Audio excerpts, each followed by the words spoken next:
the Great Patriotic War. Yesterday you attended the parade on Red Square. What are your impressions of this experience? In your opinion, how significant were the celebrations? Perhaps which equipment impressed you the most? All right, thank you very much. As you mentioned, the context is indeed the celebration of Russia's victory in the Great Patriotic War, as it is called. We were very impressed by the parade because it began with the entire motorized section featuring vehicles. The legendary T-34 tank that contributed to the victory all the way up to today's modern vehicles, the T-90s, and of course other types of missiles that have been developed. It made a big impression on us, taught us many lessons, and allowed us to see how Russia has evolved technologically in the military field from that great war up to today. All right.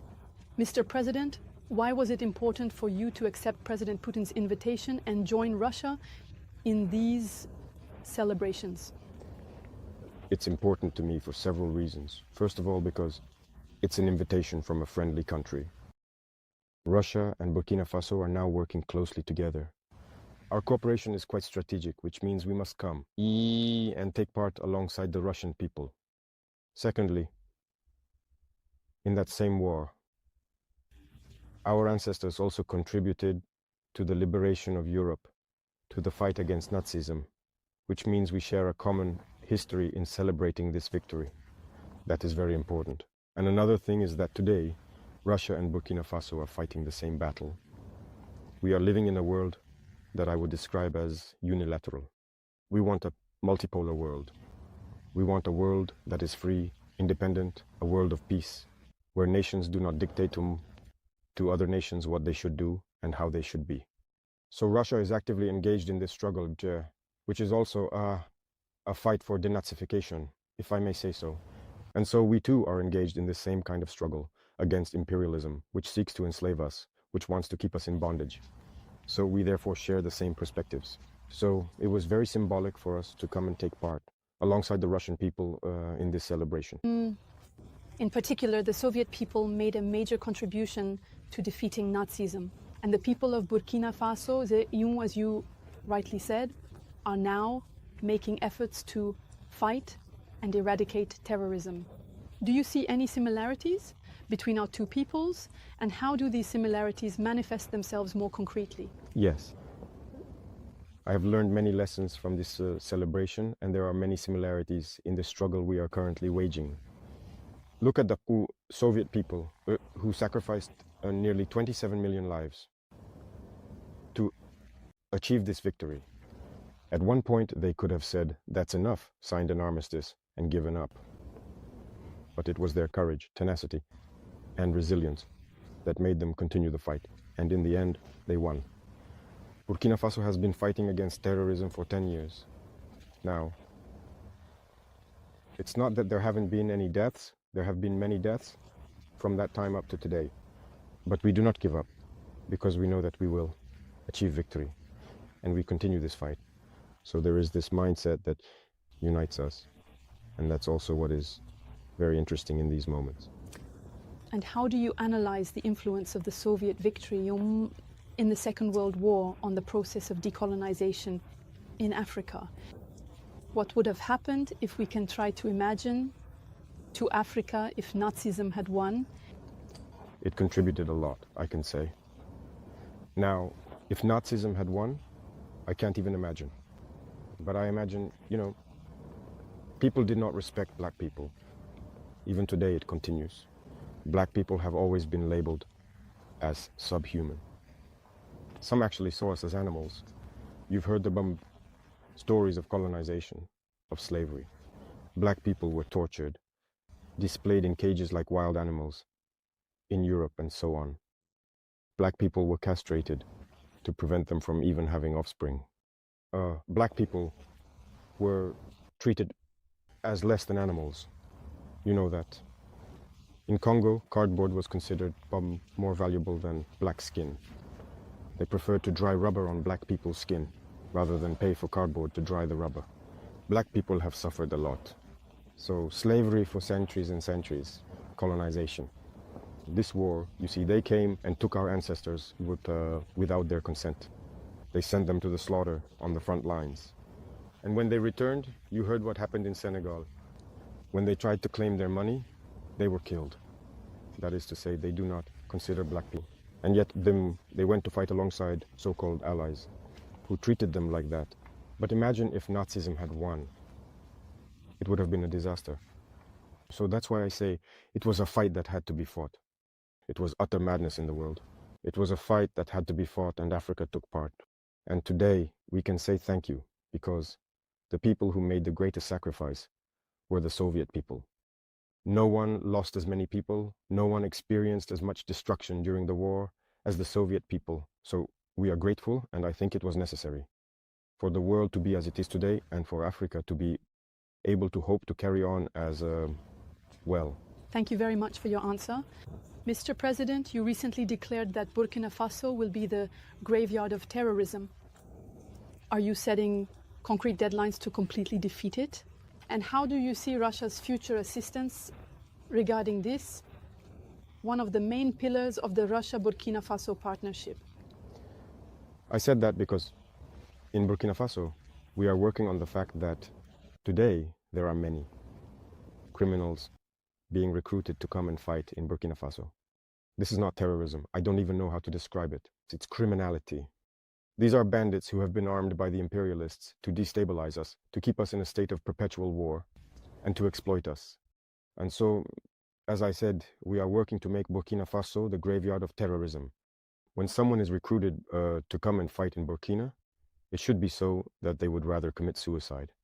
And that will happen, because they equip them, they train them, and they give them technology, these criminals. But we are constantly adapting. Right now, we are in a rather unique phase.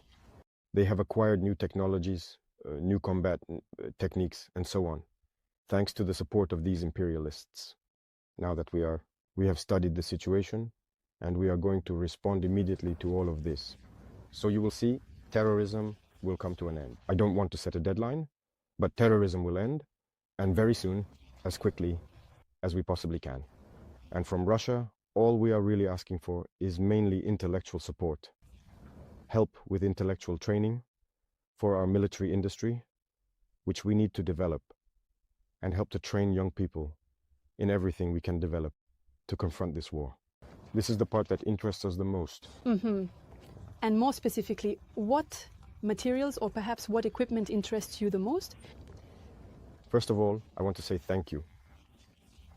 Because Russia is one of the few countries in the world that has provided us with military equipment to help us fight this war. So that is significant. Apart from Russia and China, there is no one else. Otherwise, it's even worse elsewhere. There, we want to pay, but they refuse to sell to us. But now, they have understood that we are at war. Russia is also conducting its special operation. We know it's not easy, but if, despite that, they were able to provide equipment and come to give it to Burkina Faso, I think that's already very important. But as I said, Russia is also helping to train us. For everything we purchase, Russian soldiers train Burkinabe soldiers on how to use this equipment and all that. But we want to continue developing our own military industry, Vokumpu, with the support of Russia, or Roseto, which I would say is far ahead of the world when it comes to weaponry. So we need to have this close collaboration so that we can make progress in our war. Thank you very much. In recent years, there have been major changes for the Sahel and for each of the AES countries in particular, such as, for example, the definitive break with ECOWAS, and also the adoption of their own symbols, like the common flag. In this context, how would you describe Burkina Faso before and after? And how do you assess the Alliance of Sahel States as a format for regional cooperation? Are there any plans for expansion, perhaps? Yes. To understand the AES today, you just have to look at the African youth. I think that African youth are hopeful that this is a model of unity. And for us, the leaders of the AES, it puts pressure on us, and we have to succeed, because Africa now needs to unite. we were in an organization. That was supposed to be one of solidarity, cooperation, mutual assistance, and all that.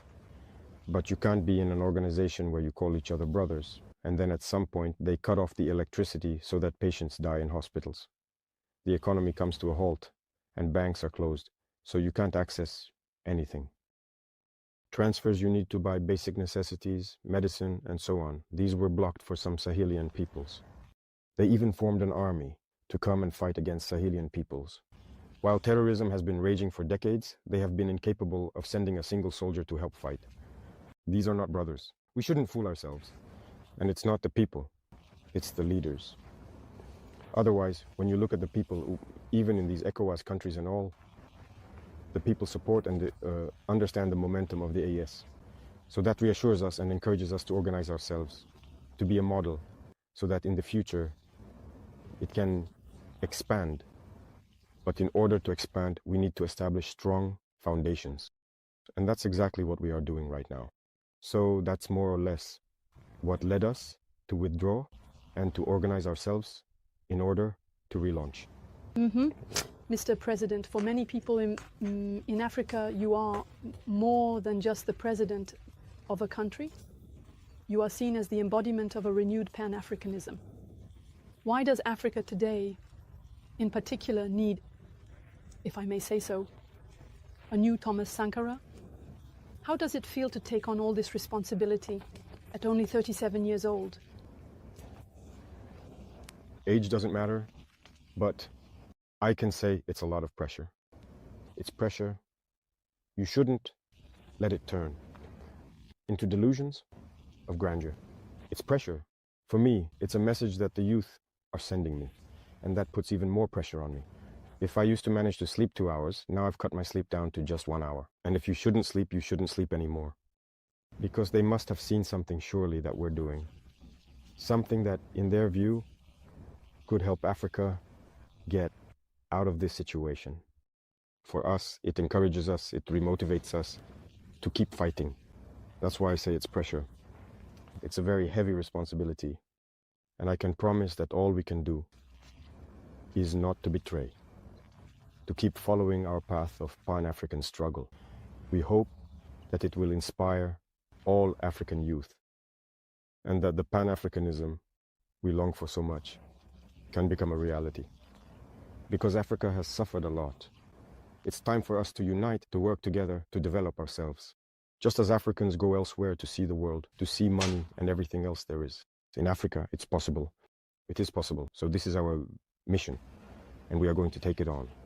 Mr. President, more and more African countries are asserting their sovereignty and demanding the withdrawal of Western troops from their soil. Recently, for example, Chad, Senegal, and Côte d'Ivoire have made similar requests. In your opinion, where did the West go wrong in its relations with the African continent? Well, what I know is our own situation. We were at war, we lived with Western troops and all that. We saw, and we decided to part ways with those troops because it doesn't fit with our struggle. On the contrary, it actually amplifies the problem. As for the other countries that have separated, I can't speak for them because they made their own decisions to separate. But then President Macron said that he was the one who told them to find a solution and all that. I can't get into that debate. Only they know the truth. But one thing is certain. You can't talk about sovereignty while having another country's army on your soil telling you what to do. The economy, education, the entire development of a country is based on the military. So every country should develop its own army, be sovereign and independent. And that's exactly what we are doing. When I look at the case of Burkina, these foreign armies were present, and that contributed to weakening the Burkinabe army. They stopped recruiting. They are the ones who say what volume to recruit. There was more weaponry, equipment and everything. Even back in 1988 under Sankara, we were better equipped than, well, 10 or 20 years later. And in the end, terrorism entered the country. When terrorism arrived, we didn't have an army. We are still suffering from it today. It's in the midst of war that we are now building an army. So it's normal that it takes a bit of time. We are suffering, but we have to build an army. And when we come out of this war, we must come out stronger.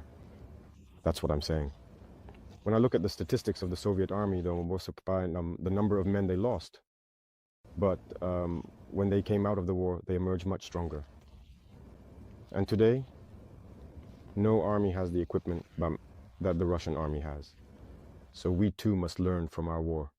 To come out of the war, we have to be very strong. Sovereignty begins with the army. Once you have a strong army, all the other sectors can easily develop. That's what I can say. That's what led Burkina, in any case, to separate from those armies. All right. Another topic that persists and is important is the Ukrainian issue. Russia declares itself ready to negotiate without preconditions, while Ukraine constantly imposes constraints. Moreover, Kyiv supports terrorists in the Sahel. In your opinion, who does not want peace for our two countries? I think that even before now, there was the Turkish President Erdogan, who managed to create a framework for dialogue. And I believe that the two presidents met at that time. It was only the beginning of the operation. All of us hoped that it would lead somewhere, that the weapons would fall silent, and that everyone would return to good intentions. But it was the Westerners who came and told the Ukrainian president not to accept. We followed all that, and in the end, what did it lead to? Well, I think all of this falls under manipulation. I think they were manipulated. Otherwise, the Ukrainian and Russian peoples were, well, it was the Soviet Union. They are brothers. How is it that hatred and Russophobia could be cultivated within this population? The war did not start in 2022. It started in 2014. This is also a reality that many people perhaps don't know, or that people refuse to acknowledge. It was in 2014 that the war began. And today, people are surprised to see that others might be shifting the blame onto Russia and all that. When Russian-speaking civilians were being bombed in 2014, who was speaking out? There are images that still exist. People were locked inside houses and burned. There are images that are there, but action should have been taken all that time. They were manipulated. And today, the reality is plain to see. You see, all the aid that was given, it wasn't really aid. They were told to hand over their minerals. In reality, Ukraine no longer belongs to the Ukrainians. They were manipulated, and now they are the losers. All sectors will be managed by those who led them into this war. The hope was to weaken Russia, but Russia is coming out of this war even stronger. So I think they need to understand this. So see on the ground that they are indeed supporting the terrorists. This is not a good war. I think they are completely mistaken. They need to come back to their senses. In any case, they can support them, but we will fight them and we will win. So if they still haven't understood by now that this whole maneuver was meant to bring them down and seize their critical minerals, they can keep waging war. So that's what I can say about the situation. Every people must understand that they need to avoid being manipulated and getting into a very complicated situation. That's more or less what I can say. Thank you very much for that answer. Mr. President, what do you think of the Sputnik news agency and its role in the African media landscape? What makes its content appealing to African audiences? And in your opinion, what is the main difference with mainstream media? The press is very important. Communication, you know that it's through the press that people's minds are shaped. So you already play a very important role by bringing out a part of the truth about history and the present. You must continue in this direction to awaken people's awareness. Because you see, it's all this Western press and all that which have contributed to putting the African people's consciousness to sleep. It's their narrative that gets through and all that. And we've been able to realize that often they invent big lies just to divide people, to allow their policies to operate and do whatever they want, to prepare the ground and everything. So you need to do the opposite of what they do. That is, contribute to awakening people's awareness, and you have an important role to play, especially in Africa itself. so that Africans understand their own history, wake up and stop believing the lies of these Western media outlets. And you see, when it doesn't suit them, when you tell them the truth, they shut down the media. But here, when a media outlet is shut down, it becomes a huge issue. And what's unfortunate is to see even Africans supporting this. Over there, they shut down media outlets whenever they want, whenever it doesn't please them. Or those same people don't say a word. But when we shut down media outlets, you see so-called intellectual Africans on TV panels. We don't know what they've taken, but it's dangerous. So you have a very important role to play, as do all the media, in awakening the consciousness of Africans. There you go. I said that we are here so that young people wake up. We're not here with the intention of looting or anything like that. We want to build Africa. And if young people aren't awakened, they'll be lulled to sleep. These Western media sing our praises, saying we're doing well, we're doing well. But no, that's not true. We want people to know when things aren't going well for us. That's it, and for others to take over when needed. But when they also lie and say things aren't going well, we'll prove the opposite. So keep communicating and raising awareness in Africa. Thank you very much. Mr. President, following the statements made by the AFRICOM commander before the US Senate, your government responded firmly, denouncing unfounded accusations regarding Burkina Faso's sovereign choices. What do you say to those, especially in Washington, who continue to question the legitimacy of your current partnerships, particularly with Russia? And how do you intend to defend Burkina Faso's image on the international stage in the face of this kind of rhetoric? In any case, we are free to establish relations with whomever we choose. That is what independence means. So on this matter, they can continue to think whatever they want. As for us, we will go wherever we want, as long as the partnership can, in any case, be mutually beneficial for both parties. Regarding those remarks, as you mentioned, we protested through the Ministry of Foreign Affairs. That was one thing. But I don't know what happened with that general. There is still a problem. And I would perhaps like him to admit his mistake if he was sent, and to understand that this was not the right mission. If he was misled, he should say so publicly, or otherwise admit before the Senate that he was mistaken. Or also, if it was done with bad intentions, well, we will confront him as we should, because everything he said is a lie. And it's really shameful to see an adult lie, to see an adult, a general officer of a great army lie. This is very serious. First of all, he talked about Burkina's gold being used for what? For us, to protect ourselves and all that. First, it's Burkina's gold, it's not his gold. That's the first thing. What business is it of his? It's none of his business. It's Burkina's gold. It doesn't concern him. Second thing, he's lying. Because Burkina never had any gold reserves until we came. We were the ones who started setting aside gold in the treasury of Burkina Faso. Otherwise, there wasn't a single gram of gold reserves in Burkina. So that means he's a liar, again. And another thing, when he says that, we use it to protect ourselves and all that. We're free. If the people have decided that we should govern them, we have a duty to protect ourselves. So we are free. What business is it of his? And the part that hurt me the most, not because he's a general or because he's American or anything like that, but because he's black. And it really hurts to see a black man being used to fight against another black man. And this didn't start just now. It has to stop. You see, it's very dangerous. Even Libya, who destroyed Libya, once again they used a black man. In movies, back in the day, in America, black people always played the bad guy. We told ourselves, it's just in the movies. But why do black people have to keep playing the bad guy? And I think that if he heard this interview, he should look at himself in the mirror, feel ashamed, come out and say, well, I was given a false report. I regret it. He needs to say it publicly. If it was a false report, then it was made, because it's possible. It's possible that he was given a false report, that he should come out with it, because as you saw, when I take another neighbor, again, as I say among us, Black, the Ivorian Minister of Defense, who goes around, travels to Turkey, meets the Turkish Minister of Defense, and tells him, you shouldn't sell us weapons.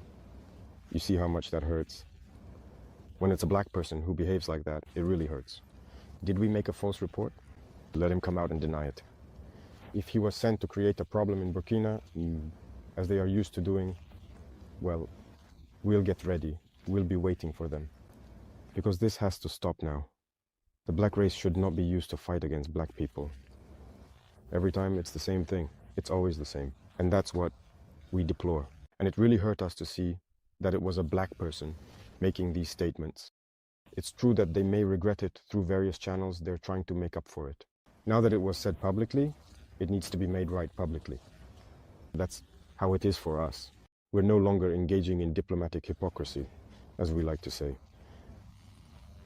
Saying things loudly and clearly, and then coming back later to say, no, we're sorry, we didn't mean it. That's not enough. It needs to be said publicly. So I invite them to make amends, to say it publicly, because African youth have understood. Black youth around the world have understood. This kind of manipulation doesn't work anymore. That's how it's always been, using false pretexts in hopes of achieving other goals. That doesn't work anymore. So it's unfortunate, but Burkina Faso is staying true to its path. We will continue to develop. And he forgot to mention everything we are doing for Burkina Faso. What we are doing, no other regime has accomplished. That's it, the socio-economic development of Burkina Faso, who has done, look, we are building many health centers, equipping them with medical devices for examinations and lowering the costs of medical tests. Which regime has done the same? No one. We are taking action in agriculture, plowing farmers' fields for free. Our production is increasing and everything. Who has done that? No one. The army. We are creating a new army, and the Burkinabe army has never been as well staffed and equipped as it is now. Who has done that? No regime. When it comes to employment, no regime has created as many jobs as we have. Industrialization. Maybe that's what bothers them. That's what they want to stop. So they have to make up lies. In any case, I invite them to rethink their approach. That's what I can say. It's a big lie, and it's unfortunate.